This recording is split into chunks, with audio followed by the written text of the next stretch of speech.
মাওলানা আবুল হাসান সাহেব।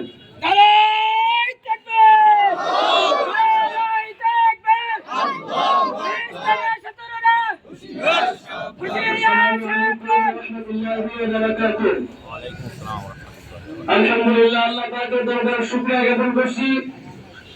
আজ ওলামা মাশায়েখ কেরাম পরিষদ শ্যামনগর উপজেলা শাখার ব্যানারে আজকে আমরা যে আন্দোলনে এসেছি, বড় মিছিলে এসেছি, আমরা সর্বপ্রথম ইসলামী আন্দোলন বাংলাদেশ শ্যামনগর উপজেলা শাখার পক্ষ থেকে আমাদের জাতীয় ওলামা মাশায়েখ কেরাম পরিষদ শ্যামনগর উপজেলাকে আন্তরিক শুভেচ্ছা ও মোবারকবাদ জ্ঞাপন করছি।